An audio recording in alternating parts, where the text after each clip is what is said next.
Hi everyone, my name's Stephanie and I'm an Australian prep teacher. In today's video, I'm going to talk to you about how to teach high frequency words to your preppies in a better way.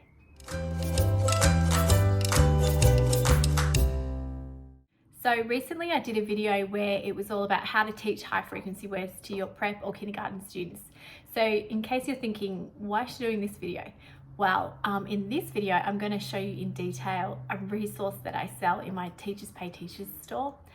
So I made this resource for teachers who want to teach their kids high frequency words in a science way, but perhaps they're not quite sure what to do. So my resource does it all for you.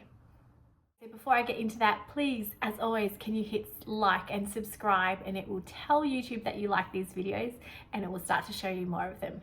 Thank you so much. The first resource that I want to show you is a PowerPoint, and then the second one I want to show you is worksheets. These can be used on their own, however, they work so much better when they're used together. So let me start by turning the camera around and I'll show you the PowerPoint. Okay, so this is the PowerPoint. Now, the best thing you can do would be to put this up on your smartboard in your classroom and work through it with your kids. So it starts off by just teaching them about flash words and heart words. Now, if you're not sure what those are, flash words are words that they can sound out, there's no tricky part. Heart words are words that they can mostly sound out, except there's a tricky part that they have to remember. So you can see that there's 80 words here. Now I picked 80 words that I really see all the time in a prep classroom. So it's probably not every word that you're going to teach them, but it will give you a really good start. And I have two contents pages. So this one's where it's all sorted alphabetically, and then this one's where it's sorted into sounds. So let me just show you how it works. So just say you're teaching them this word, am. It's basically all done for you. You just click through. So you say to the kids, today we're learning about the word am. I am 6, am. So then you want to count the sounds in the words with the kids. So you'd say, let's count the sounds in the word am. Ah, Can we do it again? Ah, Look at that, boys and girls, there's 2 sounds. Now, this is the part where you're going to put the sounds into sound boxes. So because there's 2 sounds, you need 2 sound boxes. So in this word, it's pretty straightforward. The first sound is ah, and the second sound is Now, if you had a digraph like in that would have 3 sound boxes, but the th digraph would go in the first sound box. So then you start to get into whether there's a tricky part or not. So you say, boys and girls, is there a tricky part to remember in this word? No. There's not a tricky part because the letters can be sounded out. So then you'd ask them, would it be a flash word or a heart word? Now the kids are pretty good at recognizing this. Because there's no tricky part, they can sound it out in a flash. It would be a flash word. Then you could get your kids to find the word, and then you could get them to write the word am on their mini whiteboards. So you can see what it looks like when it's actually a heart word, I just want to show you one more example. So we'll do the word put, okay? So again, you say, boys and girls, we're learning about the word put. I put on my hat, put. You'd count the sounds in the word, put, so 3 sounds. You'd then put it into sound boxes. So p is the first sound, p, u, t. I'm racing through this just because we've seen it, but this is the part you haven't seen. So is there a tricky part? So you say, boys and girls, is there a tricky part to this word? And you say, yes, the u is making an u sound.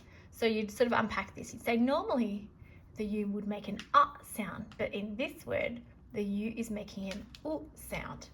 So that's unusual. That's the tricky part. So that's the part we have to remember by heart. So then is this a flash word or a heart word? Because there's a tricky part that they have to remember, it would be a heart word. Again, they can find the word and then they can practice writing the word on their mini whiteboard. Okay, so that's the PowerPoint. So you can see it's all done for you. It would work fine on its own if you just wanted to use the PowerPoint in your whole class lesson. That would be fine. However, if you really want to consolidate what the students have learned, I would recommend then following it up with the worksheet. So let me show you the worksheets now. Okay, so each of the 80 words in the PowerPoint have their own matching worksheet. So I'd recommend you choose a focus word, teach them on the PowerPoint, and then send them to their tables to work on the worksheet. So I've just pulled out said. So pretend I've taught you how to break down the word said using the PowerPoint. Then the kids can go and do it at their tables. So this is what it looks like. So basically it's got the focus word at the top, and then the students can read the sentence, "I can go," said Max. That sentence matches what's in the PowerPoint as well. They can then underline the focus word in that sentence. Now this is the part where they count the sounds, sometimes referred to as tap it. So let's tap out the word said. S-ed. Did you see that? S-ed. So there's 3 sounds, so they can colour the 3. This part is where they map it. That means where they break it into the sound boxes. So here's an example where there's a digraph in one sound box. So the first sound is S, the next sound is E, and the final sound is D. Now, because normally E makes the E sound, but in this word, the E sound is being made by the AI. Now that's irregular, that's the tricky part, and that's the part that the kids have to remember by heart. So then you can get them to put a little heart above the tricky part, just to remind them that that's unusual and they're going to have to remember that by heart.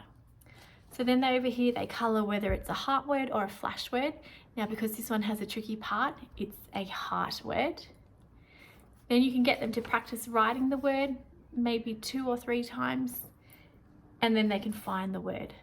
And that's it. So they've really consolidated the word said in a science of reading way. Just a couple of last points to know. So the PowerPoint is currently in Century Gothic text. However, it's also editable. So if you wanted to change it to your state's font, you can just edit that if you like. But the PowerPoint, the worksheets come in multiple fonts. So in the resource I sell, it's got Vic, Tas, New South Wales, Queensland, South Australia, and Century Gothic versions. So you just print off whichever your kids use in your state. So yeah, it's very easy. It's all been done for you. The PowerPoint's thorough. It's about 560 odd slides long, and the worksheets, obviously you get 80 of them as well. So it really does help your kids learn high frequency words in a better way. So if you are interested in this product, I'll put a link to it in my store below. But as always, if you like these videos, please hit subscribe, please hit like, and perhaps even share it with any prep teachers that you think might benefit from these. I'll see you next time.